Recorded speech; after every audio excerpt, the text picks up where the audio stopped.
ఒకసారి అన్నారు honourable CM పాల్గొని సభతోటి ఈ ప్రాంతపు దశ దిశ మారుతుంది అని. వారెవరంటే ఆనరబుల్ ఎంపీ చామల్ కిరణ్ కుమార్ రెడ్డి గారు. వారి ఇంటి పేరు చామల, కానీ ఇది సన్నబియ్యం సభ, రేషన్ కార్డుల సభ కాబట్టి చామల్ కిరణ్ కుమార్ రెడ్డి గారు.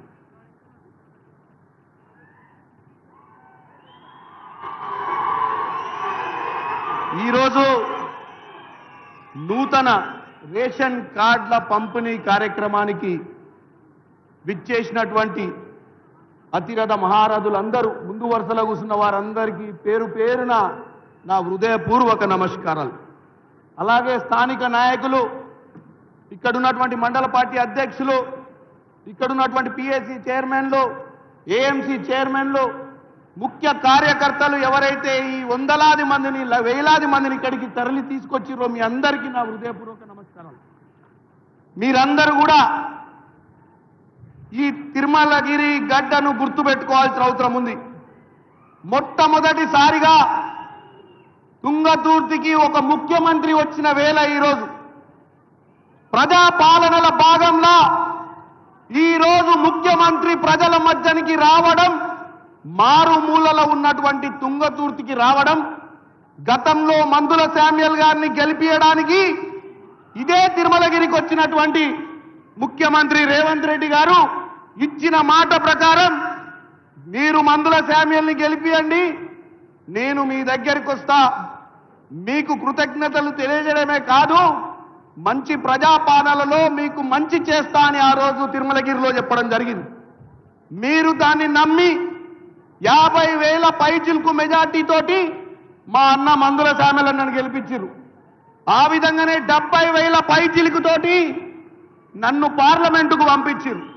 మీ అందరి ఆశీర్వాదంతో ఈరోజు ఈ ప్రజాపాలనలో భాగస్వామ్యం తీసుకుంటున్నాం. మీరు ఒక్కటే గుర్తుపెట్టుకోండి, మళ్ళీ మీకు చెప్తున్నా, ఈ తుంగతుర్తి గడ్డ కాంగ్రెస్ కు అడ్డ. ఈ తుంగతుర్తి గడ్డ మీద ఇవాళ మా మందుల శామ్యూల్ అన్న జన్మదిన శుభాకాంక్షలు కూడా తెలియజేస్తున్నాను. ఎందుకంటే ఒక ముఖ్యమంత్రి ఎమ్మెల్యే గారి జన్మదినం రోజు ఈ తుంగతుర్తికి రావడం మొట్టమొదటిసారిగా ఒక ముఖ్యమంత్రి మీ అందరు చేసుకున్నటువంటి, మనం అందరం చేసుకున్నటువంటి అదృష్టం. గత 10 సంవత్సరాల పాలన, సంవత్సరన్నర పాలన, 10 సంవత్సరాల పాలనలో ఏ రోజన్నా రేషన్ కార్డులు ఇవ్వాలన్న ఆలోచన రాలే, ఏ రోజు సన్నబియ్యం నిలిపియాలన్న ఆలోచన రాలే. డబుల్ బెడ్రూమ్ గురించి మాటలు చెప్పిండు తప్ప ఇందిరమ్మ ఇల్లులు ఈరోజు మనం ఇచ్చినట్టు ఏ రోజు ఇయ్యలే. మరి అన్ని చేస్తున్నటువంటి మన ప్రజాపాలన ప్రభుత్వంలో ఈరోజు మీరు అర్థం చేసుకోవాల్సింది ఒకటి ఉంది. ఈ ప్రజాపాలన ప్రభుత్వంలో సంవత్సరంన్నర మీకోసం రాత్రి పగలు ఇక్కడున్నటువంటి మా ఉత్తమన్న, ఇక్కడున్నటువంటి మా కోమటిరెడ్డి వెంకటరెడ్డి అన్న, ఇక్కడున్నటువంటి మా పొంగులేటి సీనన్న, ఇక్కడ ధరణి, ఇక్కడ భూభారత్ ప్రోగ్రాంకి వచ్చిర్రు. మన ఉత్తమన్న మన్ననే మీ అందరికీ సన్నబియ్యం దింపియనికే హుజూర్ నగర్ లో ఇట్లాంటి బ్రహ్మాండమైన కార్యక్రమం తీసుకొని సన్నబియ్య కార్యక్రమాన్ని మొదలుపెట్టిరు. ఈరోజు రేషన్ కార్డుల కార్యక్రమం తుంగతుర్తిలో మొదలు పెడుతున్నారు.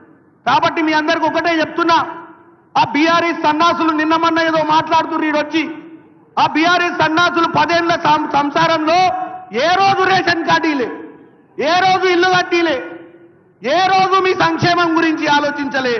మరి అంత మిగులు రాష్ట్రానికి ముఖ్యమంత్రి అయి 10 ఏళ్లు పాలించిండు తప్ప ఫామ్ హౌస్ ప్రగతి లేని ప్రగతి భవన్ నుండి తప్ప ఎప్పుడన్నా ముఖ్యమంత్రి లెక్క నేల మీదకి వచ్చిండా మీరు గుర్తుపెట్టుకోవాలి. గతంలో 2 సార్లు ఎమ్మెల్యేని గెలిపించిర్రు, ఏ రోజన్నా ముఖ్యమంత్రిని మీ దగ్గర తీసుకొచ్చిండా, మంత్రుల్ని మీ దగ్గర తీసుకొచ్చిండా? ఈరోజు మా ప్రభుత్వంలో ముఖ్యమంత్రి, మంత్రులు ప్రతి ఊరికి పోయి ప్రజా సమస్యలను తెలుసుకొని అధికారులతోటి ప్రతిసారి చర్చలు చేస్తుంది. కాబట్టి ఈ ప్రభుత్వం మీ దీవెనతో వచ్చిన ప్రభుత్వం, ఇది ప్రజాపాలన కోసం వచ్చిన ప్రభుత్వం. వాళ్ళు చేసే చెడు ప్రచారాలను నమ్మొద్దు. రానున్న వారం 10 రోజులల్లో మీకు ఇక్కడ ఎన్నికలు జరిగే అవకాశం కూడా ఉంది. మేమే కాదు, ఈ వెనక కూర్చున్న వాళ్ళు, కొంతమంది ముందు వరుసలో కూర్చున్న వాళ్ళు కూడా రేపు ఎంపీటీసీలు, సర్పంచ్లు, జెడ్పీటీసీలు, వార్డు మెంబర్లై ప్రజాపాలనలో భాగస్వామ్యం తీసుకోవాలని కోరుకుంటున్నాను. కాబట్టి చాలా మంది పెద్దలు మాట్లాడేది ఉంది. మరొక్కసారి నేను ఇక్కడికి వచ్చినటువంటి ముఖ్యమంత్రి గారికి, మా ఉత్తమన్న, ముఖ్యంగా ఉత్తమన్న కూడా ఈ తుంగతుర్తి మీ అందరికీ తెలుసు, ఇదే తిరుమలగిరి మండలానికి సంబంధించిన వ్యక్తి. ఈ కార్యక్రమాన్ని ఎట్టి పరిస్థితిలో సన్న బియ్యమేమో మెట్టినింటి దగ్గర ఎక్కడైతే ఉత్తమన్న నాయకునిగా ఎదిగిండో, రేషన్ కార్డులేమో పుట్టినింటి కాడ తీసుకోవాలని నిర్ణయం తీసుకొని ఇంత మంచి కార్యక్రమాన్ని మా తిరుమలగిరికి తీసుకొచ్చినందుకు మీకు మరొక్కసారి కృతజ్ఞతలు తెలియజేసుకుంటూ, మీ అందరికీ కూడా పేరు పేరున మీరు ఇంత దూరం నుంచి ఇంత వేళ ఇంకా కూడా వస్తుర్రు మా అన్న తమ్ముళ్ళు చాలా మంది, అందరికీ కూడా ఈ రోజు ముఖ్యమంత్రి గారి చెప్పే విషయాలు వినడానికి వచ్చిన మీ అందరికీ మరొక్కసారి కృతజ్ఞతలు. ఇంకొకసారి కూడా గట్టిగా ఇట్లాంటి ప్రోగ్రామ్స్ చేసుకునే విధంగా మనం ముందుకు పోవాలి. ఒక్కసారి అందరూ జై కాంగ్రెస్.